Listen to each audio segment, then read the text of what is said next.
कि 1 लाख करोड़ का बजट जो सरकार ने सरेंडर कर दिया है, ये तो ना तो आमदनी दुगनी हुई, बल्कि ज़्यादा देश के किसानों ने पिछले 9-10 वर्षों के अंदर कर्ज में डूबे होने के कारण, अन्य कारणों से अपनी आत्महत्या को काम किया गया।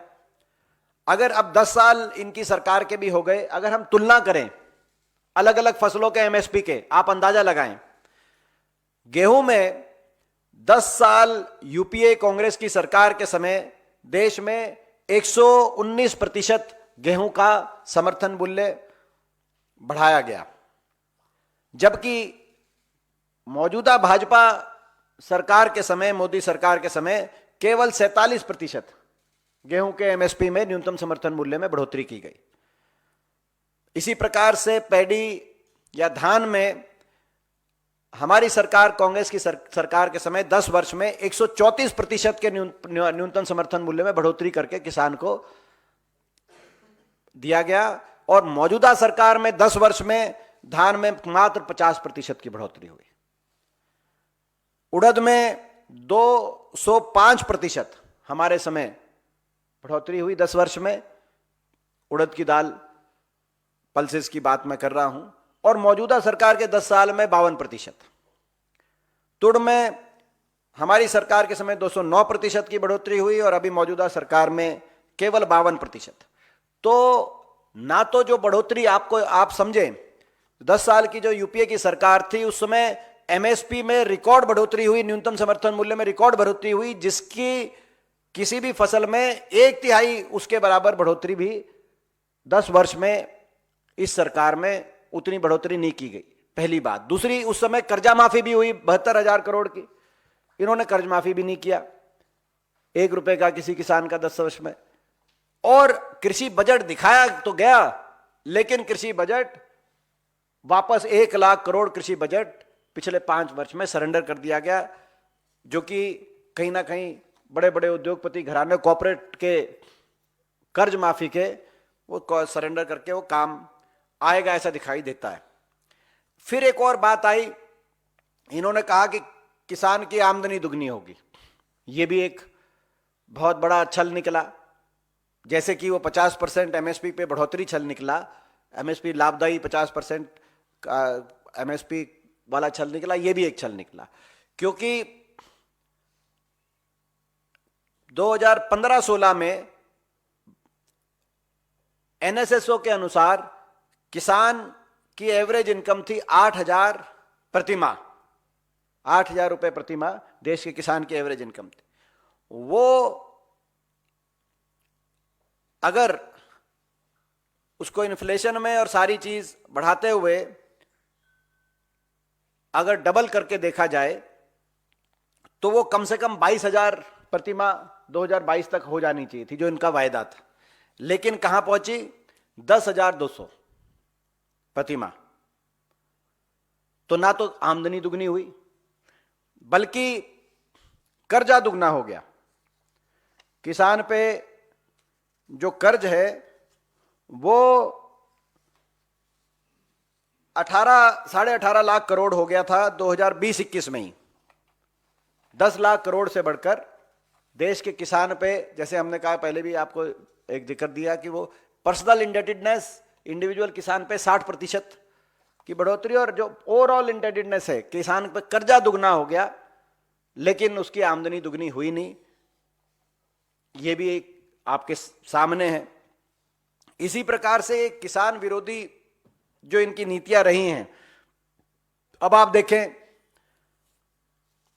एक्सपोर्ट बैन, जब दुनिया की मार्केट में गेहूं का, धान का, अन्य अलग अलग वैरायटीज का अच्छा भाव मिल सकता है।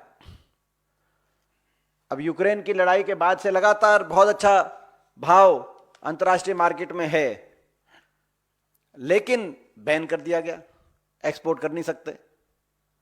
और जहां इंपोर्ट करना होता है वहां पर तुरंत सारे जो है कायदे कानूनों को त्यागते हुए और सहर्ष इंपोर्ट कर लिया जाता है। तो देश के किसान पे दोहरी मार इस सरकार द्वारा हर प्रकार से दोहरी मार का शिकार देश का किसान हो रहा है इस सरकार की। और इन सब बातों को देखते हुए देश का किसान फिर चिंतित है। आपने देखा होगा फिर किसान यूनियंस के उद्घोष हो रहे हैं, उन्होंने वो चिंता व्यक्त कर रहे हैं। फरवरी में दोबारा से किसान आंदोलन की बातें चल रही हैं, क्योंकि जो किसान आंदोलन में जो सारी शर्तें भी सरकार ने मानी थी, उनमें से भी कोई शर्त पूरी नहीं करी। ना तो एमएसपी की कोई कानूनी अमलीजामा ना एमएसपी को पहनाया गया, ना कोई एमएसपी की गारंटी की कोई बात आई, ना ही कोई जो सारे मुकदमे वापस लेने थे ना उसकी तरफ कोई कार्रवाई हुई।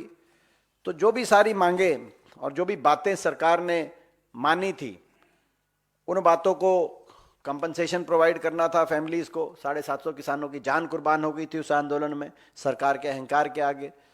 उनका कोई सरकार ने अभी तक कोई इस प्रकार से कोई उनको ना मदद की, ना ही जो अजय कुमार मिस्टेनी थे, जिनके जो है क्षेत्र के अंदर उनके आरोपी पुत्र द्वारा कथित रूप से जो सारे वीडियो देश के सामने आए, 4 किसानों को रौंदा गया, ना वो उनके ऊपर कोई अजय कुमार मिस्टेनी से कोई जवाबदेही आज तक मानी गई। ये अहंकार का प्रतीक है, किसान विरोधी सरकार के चेहरे का प्रतीक है, किसान विरोधी नीतियों का प्रतीक है।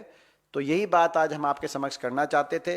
हमारा मुख्य मुद्दा, जो आज प्रमुख मुद्दा जिस विषय पे हम लोग यहाँ पे हमने आपको आज याद किया, वो यही है कि ये जो आंकड़ा सामने आया उनके जख्मों को दोबारा से हरे करने वाला, ये कि 1 लाख करोड़ का बजट जो सरकार ने सरेंडर कर दिया है, ये नमक छिड़कने वाला ये एक और आंकड़ा है। उनके जख्मों को दोबारा से हरे करने वाला ये एक और आंकड़ा। लगता है सरकार कुरेद कुरेद के किसान को जख्म भी देती है और फिर कुरेद कुरेद के किसान का टेस्ट लेती है कि भाई ये जख्म कितना गहरा हमने आपको दिया है। इससे दुर्भाग्यपूर्ण बात नहीं हो सकती। यही हमें कहना था।